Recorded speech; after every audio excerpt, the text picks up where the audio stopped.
Senators are pushing for measures to help ease the impact of the global oil crisis.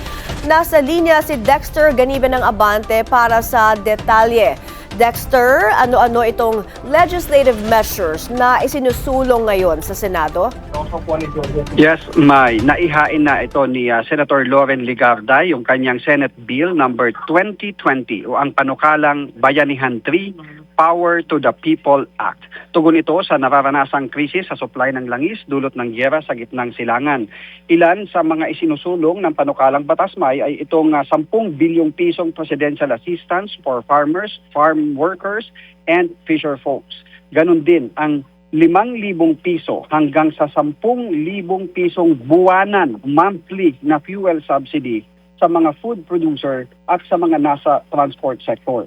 Pinapanukala rin ang pansamantalang pagsuspinde sa pinapataw na value-added tax o VAT sa essential goods and services na kinabibilangan ng mga pangunahing gamot, mga basic commodities gaya na lamang ng agri-products, noodles, gatas at iba pa.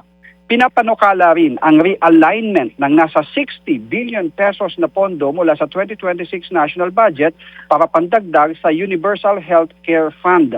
At isinusulong nito ang mas maraming charging station para sa mga electric vehicle.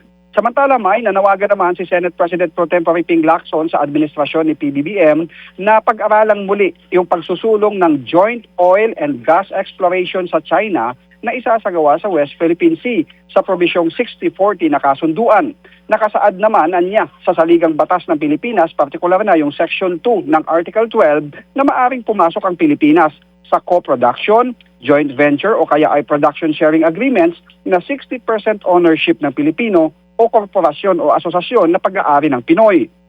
Mayaman anya sa natural resources ang ilalim ng karagatan ng West Philippine Sea, partikular sa langis at natural gas, pero kulang ang Pilipinas sa technical at pinansyal na kapasidad para sa pagsasagawa ng oil exploration na mag-isa.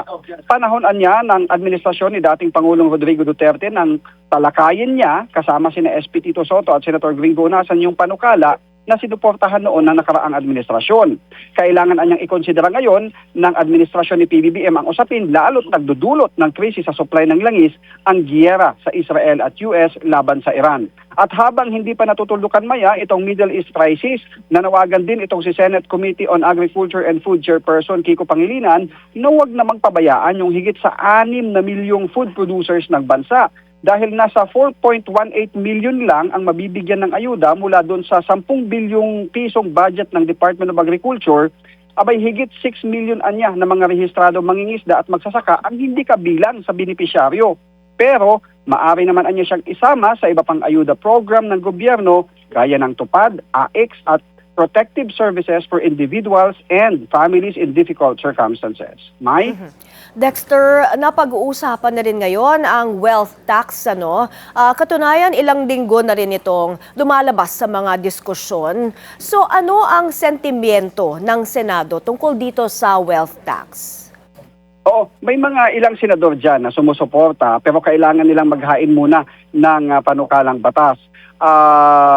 Ang sabi, kailangang mabigyan na mas mataas, yung mas mataas na buwis, yung mga na bilong doon sa upper class o yung sa mga nasa 1% na mga pinakamayayaman na mabigyan ng buwis. Pero ito ay hanggang sa ngayon hinihintay natin kung merong magpapanukala para sa naturang hakbang, May. Alright, maraming salamat Dexter Ganibe ng Abante, nag-uulat.